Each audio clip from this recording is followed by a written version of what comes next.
ये गुरु का वांग्मय स्वरूप है। इसको हर महीने जब ऋषि प्रसाद आए तो समझो हमारे घर गुरुदेव आ गए।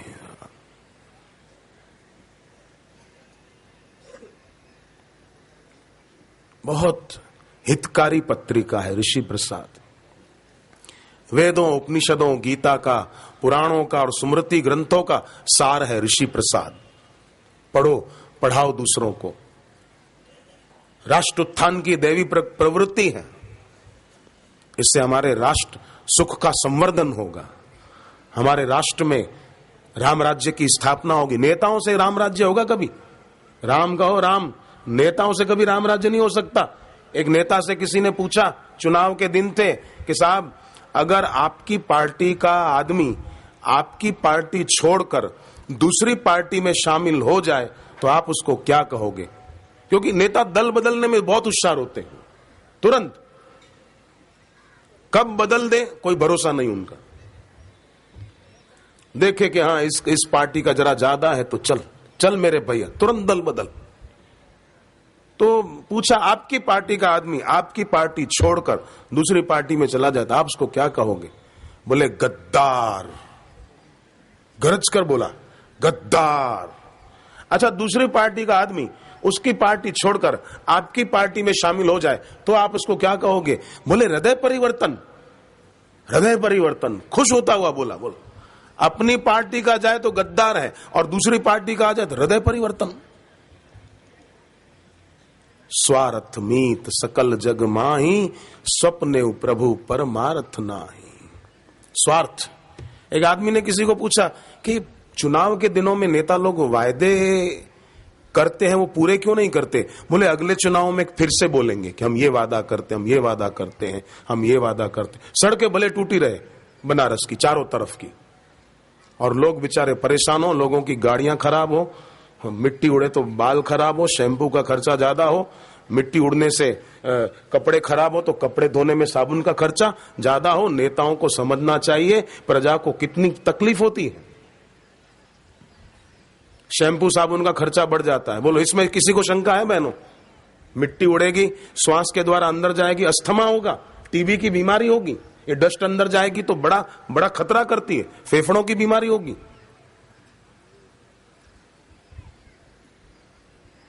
प्रजा का ख्याल करना चाहिए। प्रजा से वोट ले ले और प्रजा का शोक न हरे तो फिर भगवान कहेंगे तू ऊपर आ, मैं तुझे दिखाऊं। जाएगा कहां? शरीर तो छूटेगा।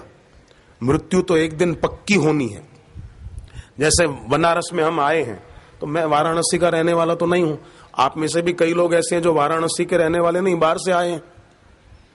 तो जैसे हम लोग आए हैं बाहर से, तो हमको पक्का पता है कि आज वाराणसी से जाना है, ठीक है ना?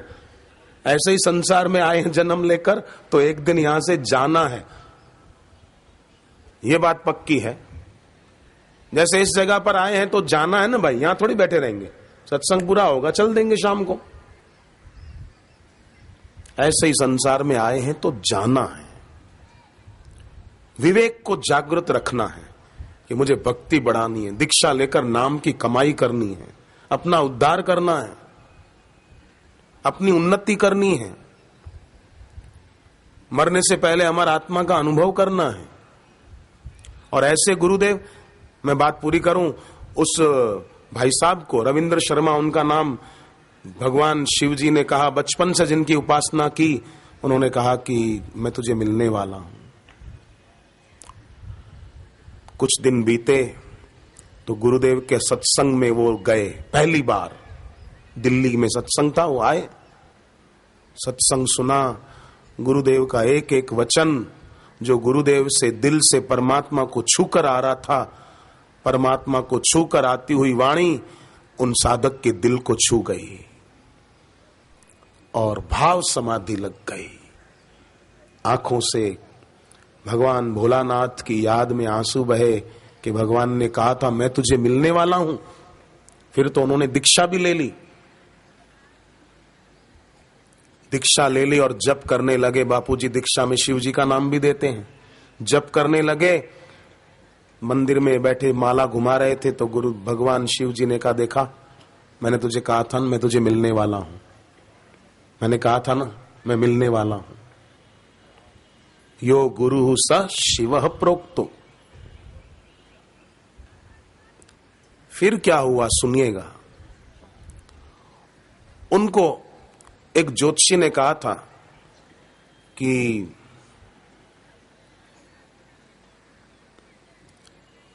2-3 साल में आपकी मृत्यु का योग है, आपकी आयु की रेखा पूरी हो रही है।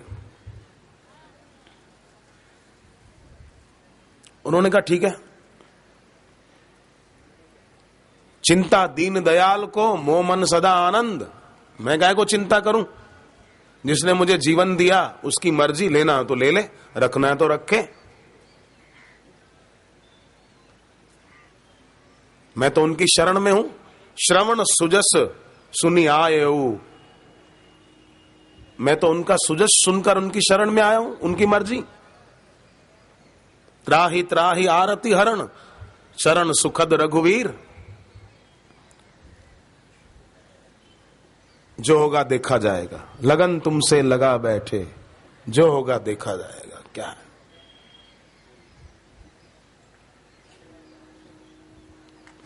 गीता में भगवान ने कहा, ये सुख दुख भवो भावो भयम चा भयम एव च।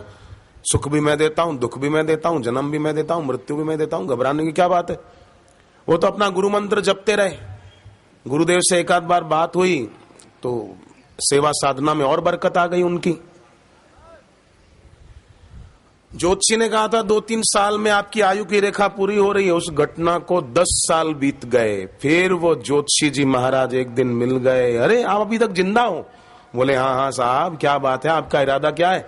अभी तक जिंदा हो मतलब? बोले आप तो 2-3 साल में आपकी रेखा बता रही थी कि मरने वाले हो। उन्होंने कहा साहब देखो, मृत्युंजय महादेव त्राहिमाम शरणागतम जन्म मृत्यु जरा व्याधि पीड़ित कर्म वंदने। वो भगवान और भगवत प्राप्त गुरु जब बैठे हैं तो मैं किस बात की चिंता करूं। अभी तक तो वो सकुशल हैं।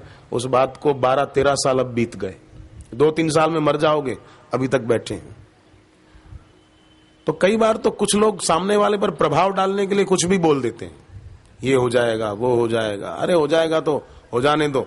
जाको राखे साइया, मार सके ना कोई, बाल न बाको कर सके चाहे जग बैरी होई।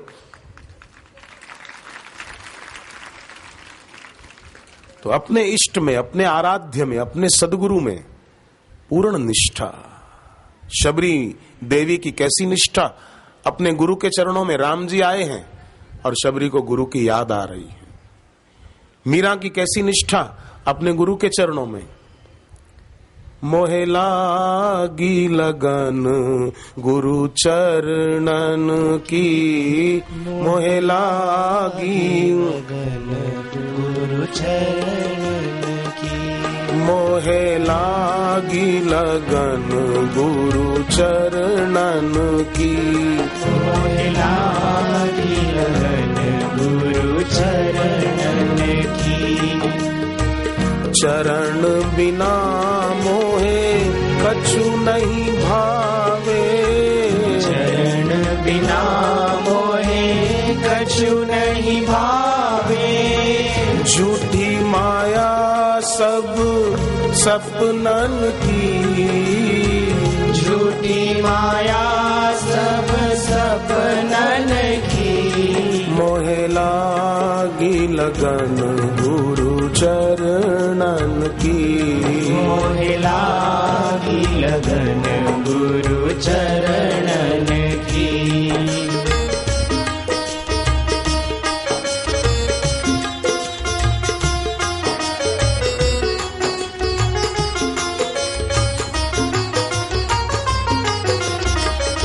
प्रेम के सिंधु दीन के बंधु, प्रेम के सिंधु दीन के बंधु। मैं प्यासी तव दर्शन की, मैं प्यासी तव दर्शन की। मोहे लागी लगन गुरु चरणन की, मोहे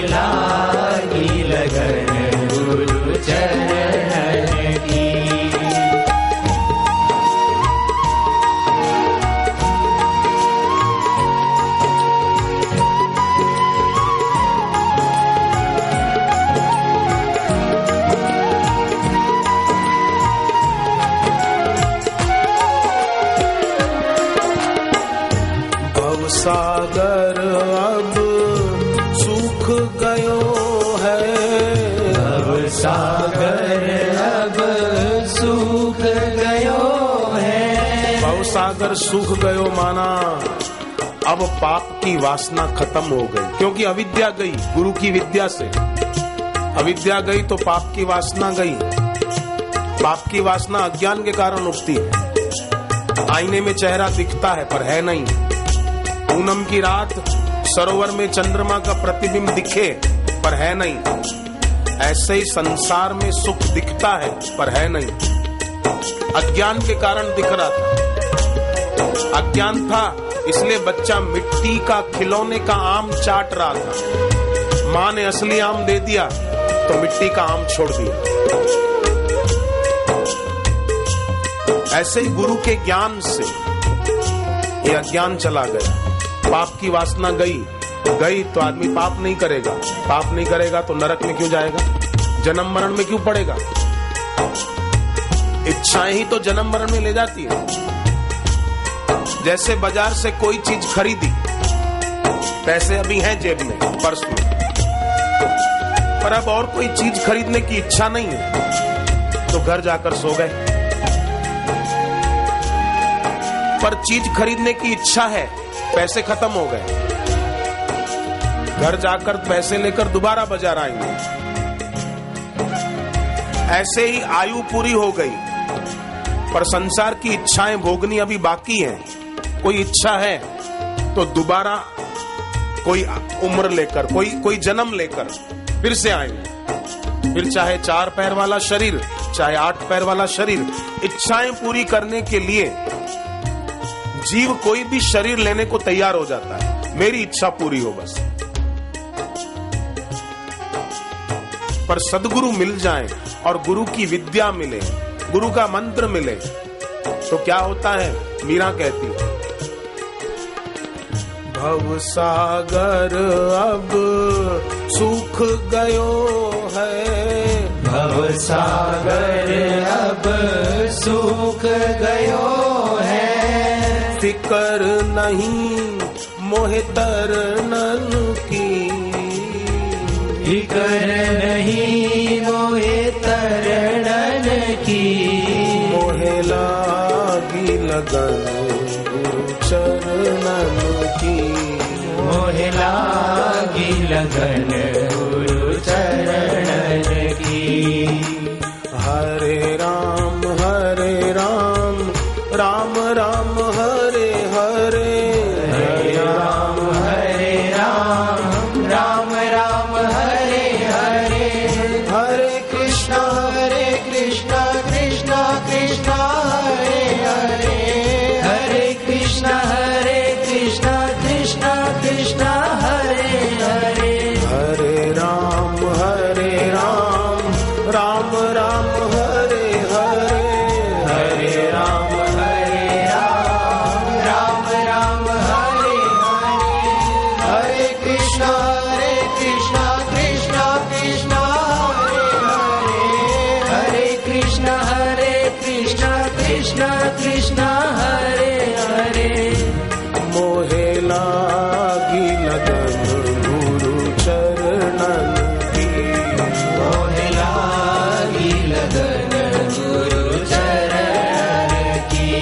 गुरु चरणन की, गुरु चरणन की। गुरु चरणन की, गुरु चरणन की। श्री गुरु चरण सरोज रज, निज मन मुकुर सुधारी।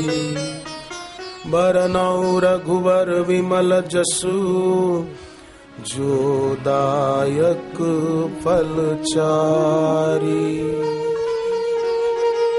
वंदौ गुरु पद पद्म परागा, सुरुचि सुवास सरस अनुरागा। अमिय मूरि मय चूरन चारो, समन सकल भवरुज परिवारो। सुकृत संभुतन विमल विभूति, मंजुल मंगल मोद प्रसूति। जन मन मंजु मुकुर मल हरणी, किए तिलक गुण गण वश करहीं। श्री गुरु पद नख मणि गण ज्योति, सुमिरत दिव्य दृष्टि होती। उगरहि विमल विलोचन ही के, मिटहि दोष दुख भव रजनी के। दलन मोह तम सोस प्रकाशु, बड़े भाग उर आवहि जासु। जिसके बड़े भाग होते हैं उसको सदगुरु के चरणों की भक्ति प्राप्त होती है। तो आज दीक्षा मिल रही है इस पवित्र तीर्थधाम में, बहुत बहुत सौभाग्य की बात है। इस तीर्थ भूमि में गुरुदेव से दीक्षा लेने वाले भक्त निश्चित जान लें कि हमारा वर्तमान भविष्य बहुत बहुत उज्जवल। वर्तमान तो हो ही रहा है सफल, भविष्य भी बड़ा उज्जवल है। यहाँ के सत्संग में जो बच्चे बच्चियां आज सारस्वती मंदिर की दीक्षा लेंगे वे भी महान भाग्यशाली हैं। उम्र छोटी है पर देखो बच्चे कितनी शालीनता से बैठे, कितनी शिष्टता पूर्वक बैठे। कोई बच्चे शोर करते हैं, नहीं तो क्लास में इतनी देर कोई बच्चे बैठे इतनी शांति से। एक क्लास में तो शिक्षक बैठे थे, अचानक इंस्पेक्शन करने वाले साहब आ गए। उन दिनों नवरात्रि के दिनों में रामलीलाएं होती है कई जगहों पर। डिस्को डांडिये तो गुजरात में ही होते हैं खाली नवरात्रियों में। बाकी नवरात्रि तो उपासना के दिन है, सारस्वती मंत्र लेकर जप करने के दिन है। मैं करता हूं उन दिनों में ज्यादा, मुझे बड़ा आनंद आता है, बहुत अच्छा लगता है। नवरात्रियों में जप करने का आनंद कुछ विलक्षण है। महाशिवरात्रि के दिन उपवास करके जप करना आप अनुभव करके देखो, और दिन किसी दिन भी आप उपवास करो, शाम तक तो आपको सिर दर्द होने लगेगा। और महाशिवरात्रि को 24 घंटे पानी भी न पियो, आपको पानी की याद भी नहीं आएगी, सिर दर्द भी नहीं होगा। उस तिथि की महिमा है ये। कई लोगों ने इसका अनुभव किया है, कई लोगों ने। और महाशिवरात्रि को आदमी निर्जला रहकर रात को जागकर जप करे, उसके भाग्य की रेखाएं बदलने लग जाएंगी। सुदामा थे न, भगवान कृष्ण के पास गए पोरबंदर से द्वारिका। सुदामा सौराष्ट्र के भक्त, गांधी जी सौराष्ट्र के, महात्मा गांधी देश को आजादी दिलाने वाले राष्ट्रपिता महात्मा गांधी। और गांधी जी की नम्रता गजब की थी। एक बार राजकोट, गुजरात में ही है राजकोट, सौराष्ट्र में, राजकोट में कोई अधिवेशन था, गांधी जी उसमें मंच पर आकर बैठे, कुछ लोग नीचे बैठे थे। तो गांधी जी ने देखा कि सामने जो लोग बैठे थे उनमें एक बुजुर्ग आदमी, गांधी जी सुमरण शक्ति पर दबाव डालने लगे कि ये दादा कुछ जाने पहचाने लग रहे हैं, इनको कहां देखा, ये दादा को कहां देखा। हाँ, गांधी जी को याद आया कि अरे ये तो मुझे बचपन में पढ़ाते थे, हमारे बचपन के शिक्षक हैं। गांधी जी मंच पर से छलांग लगा के उतर पड़े, सीढ़ी पर से नहीं उतरे, छलांग लगा दी और सीधे वो बुजुर्ग शिक्षक के पास पहुंचे, प्रणाम किया, बोले साहब मैं मोहनलाल आपका विद्यार्थी बचपन का। तो अरे तुम अब तो बहुत बड़े आदमी हो गए, फिर भी तुम नम्रता भूले नहीं, वाह वाह, तुम्हारे जैसे लोग ही इतने ऊंचे पदों पर पहुंचकर और समाज में अपनी शान बढ़ाते हैं, अपने माता पिता की शान बढ़ाते हैं। नम्रता, शिक्षक थे, पढ़ाते थे, उनके प्रति ऐसा आदर भाव। तो जो गुरुदेव ब्रह्म विद्या का उपदेश देते हैं, मंत्र दीक्षा देते हैं, ऐसे गुरु के प्रति कितना आदर होना चाहिए, ये गांधी जी के इस प्रसंग से प्रेरणा मिलती है। तो मैं बात बता रहा था, सौराष्ट्र के सुदामा पोरबंदर से द्वारिका गए भगवान कृष्ण के दर्शन करने को। तो पत्नी की इच्छा थी कि भगवान, इनके मित्र राजा हैं, द्वारिकाधीश हैं, कुछ मदद करेंगे। पर सुदामा थे कि भगवान से कुछ मांगे ही नहीं, ईश्वर सामने खड़े हैं फिर भी मांगे नहीं। ये हमारे देश की परंपरा देखो। और लोग मजारों पर जाकर, हिंदू होकर मजारों पर जाके दया की भीख मांगे, उनको सुदामा का सुमरण करना चाहिए। हमारे देश का एक गरीब, नाव चला के गुजारा करने वाला, हमारे देश का एक केवट भगवान राम उसकी नाव में बैठते हैं, केवट सामने पार उतारते हैं, भगवान राम सोने की अंगूठी देते हैं, पर केवट कहता है अब कछु नाथ न चाहिए मोरे, हे नाथ मेरे को कुछ नहीं चाहिए। ये हमारे देश का केवट देखो, याद करना चाहिए ऐसी विभूतियों को। जो लोग कब्रों और मजारों पर जाकर भीख मांगते हैं, उनको केवट का चरित्र रामचरितमानस में से पढ़ना चाहिए। केवट प्रसंग, ये क्या हमारे देश का केवट ईश्वर से कुछ नहीं मांगता है। जीवन वही सार्थक है जो जगत के लिए भी उपयोगी हो तो जगतपति के लिए भी उपयोगी हो, ईश्वर के लिए भी जिसका जीवन उपयोगी हो जाए। धन्य है वो जीवन, धन्य है वो जवानी। विवेकानंद का जीवन जगत के लिए भी उपयोगी हो गया, जगतपति के लिए भी उपयोगी हो गया। ऐसा जीवन जीना चाहिए। दीनहीन लाचार मोहताज होकर मेरे को किसी ने कुछ कर दिया, अरे जा, कोई कुछ क्या करेगा। भूत पिशाच निकट नहीं आवे, महावीर जब नाम सुनावे, नासे रोग हरे सब पीरा, जपत निरंतर हनुमत बीरा, दुर्गम काज जगत के जेते, सुगम अनुग्रह तुमरे तेते। हनुमान जी का नाम संकट मोचन ऐसे ही नहीं है, सचमुच में वो संकट मोचन है, सचमुच में। ये तो राम जी भी हनुमान जी की संकट मोचनता को याद करके गदगद होते थे। राम जी भी, भगवान राम, उसके कई प्रसंग हैं, अभी मैं उस विस्तार में न जाऊं, पर बहुत सुंदर है, बहुत सुंदर। एक छोटा सा मैं सुना दूं जल्दी। राम जी ने सीता जी को कहा एक बार अयोध्या में, राम राज्य के बाद की घटना। राम जी कहते हैं सीता, अरे हनुमान जी नहीं होते तो हम किसी भी हालत में युद्ध जीत नहीं सकते थे। बोले कैसे, कोई एक आध प्रसंग सुनाओ। बोले जब रावण के सब साथी मारे गए तो वो कमबख्त एक हवन करवा रहा था, एक यज्ञ करवा रहा था, जिससे उसको शक्तियां प्राप्त हो जाए और वो हम पर हावी हो जाए। फिर बोले फिर क्या था, हनुमान जी एक ब्राह्मण का रूप लेकर उन यज्ञकर्ताओं के बीच चले गए, और ब्राह्मण जो यज्ञ कर रहे थे ना, रावण को शक्ति मिले उसके लिए, हनुमान जी उन ब्राह्मणों की सेवा करते, सामग्री दे जाते, कभी घी ले आते, कभी कुछ ले आते। ब्राह्मणों को जिस चीज की जरूरत पड़े वो बोले उसके पहले हनुमान जी दे जाते। ब्राह्मणों को लगता कमाल है, ये आदमी है कि देवता है। अरे देवता क्या, ये सब देवताओं का भी बाप है, महादेव का अवतार है ये तो। अरे ये आदमी, इसको पता कैसे चल जाता है हमको ये चीज चाहिए, पहले ही दे जाता है। सब ब्राह्मणों ने बैठक बुलाई और कहा उसको कौन, हनुमान जी को, कि तुम कुछ मांग लो, हम तुम्हारी सेवा से बहुत खुश हैं। हनुमान जी ने कहा आपकी सेवा मिल गई, इससे बढ़कर और क्या चाहिए, बस आपकी सेवा मुझसे मत छीनना, मुझे सेवा करने दो। तो और खुश हुए ब्राह्मण लोग। जब यज्ञ की पूर्णाहुति होनी थी तब तो ब्राह्मणों ने सबने कहा जब तक ये हमसे कुछ मांगेगा नहीं तब तक हम पूर्णाहुति की आहुति नहीं डालेंगे, यज्ञ पूर्ण नहीं करेंगे, पहले ये कुछ मांगे। इतनी सेवा की इसने, मांगो। हनुमान जी ने सोचा कि अब मौका है मांगने का। हनुमान जी ने कहा बस एक काम करो भूदेवो। क्या? बोले आप पूर्णाहुति में ये मंत्र बोलोगे ना, जय त्वम देवी चामुंडे, जय भूतार्थहारिणी, जय सर्वगते देवी, काल रात्रि नमोस्तुते, ये मंत्र बोलोगे ना।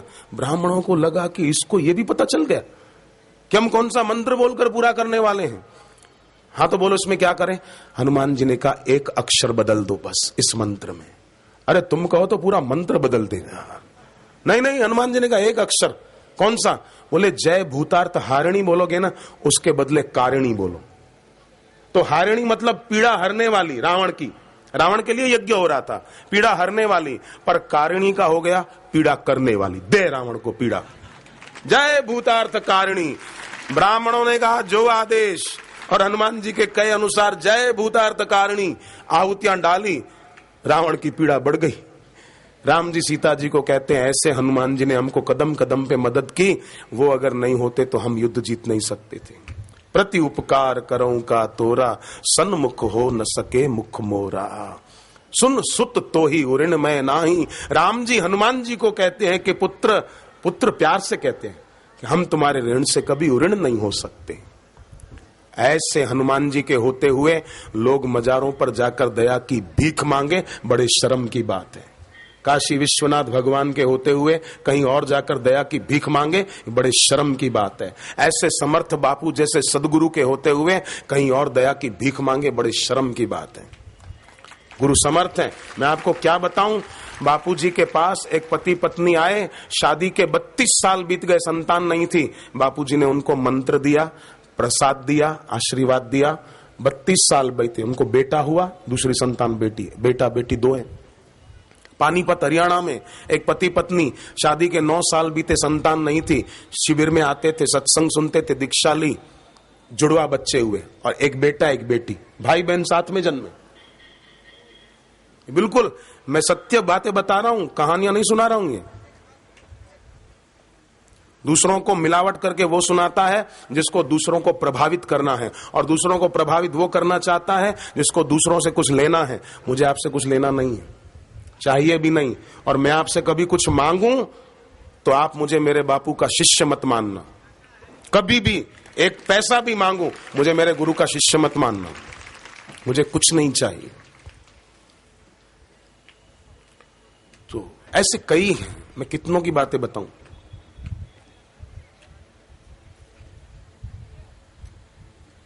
कितने भक्तों को वैष्णो देवी ने एक दिल्ली में परिवार, उन्होंने बताया हमको वैष्णो माता ने प्रेरणा दी। दूसरे एक आगरा में मुझे मिले थे, रहने वाले कानपुर के हैं, आगरा में दीक्षा ली, बोले हमको वैष्णो देवी ने प्रेरणा दी।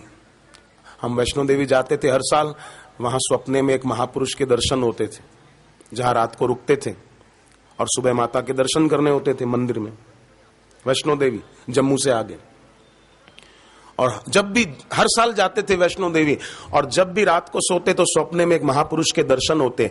जब हम आगरा अपने रिश्तेदार के यहाँ शादी में आए थे तो वहां पर पोस्टर देखे बापूजी के सत्संग के, तो बोले हमने पति पत्नी ने दोनों ने कहा देखो ये इनके ही तो दर्शन होते थे वैष्णो देवी में, जहां रात को सोते थे हम, यही है वो। लगता है माता वैष्णो देवी हमको यहीं जाने की प्रेरणा देती थी स्वप्न में, इनके दर्शन करा के। ये बिल्कुल मैं मिलावट करके नहीं बोल रहा हूं। अगर इसमें मैं मिलावट करके बोल रहा हूं तो माता वैष्णो देवी मुझे सजा दे, अगर मैंने इसमें मिलाया हो तो। भिवंडी का जो शिवलिंग का अनुभव सुनाया मैंने, शिवलिंग में बापूजी के दर्शन, अगर इसमें भी मैंने मिलावट की है और मैंने वो तस्वीर नहीं देखी जिसमें बापूजी की आकृति शिवलिंग में दिख रही है, अगर मैं ये झूठ बोल रहा हूं तो काशी विश्वनाथ मेरी धड़कन अभी बंद कर दे, अभी इसी समय बंद कर दे, अगर मैं मिलावट करके बोल रहा हूं। गुरु को क्या समझते हैं? गुरु नर के रूप में दिखते हैं पर वो नारायण हैं, मानव के रूप में दिखते हैं पर महेश्वर हैं। न जान पाए न समझ पाए तो उसकी कमी है, उसकी मूढ़ता है। गुरुर्देवो महेश्वर।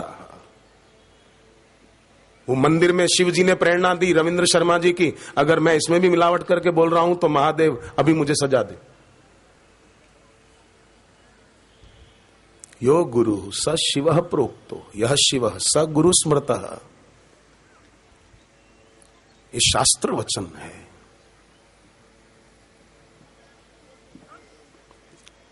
अब हम पाठ करें। आपके पास पंचामृत पुस्तक है?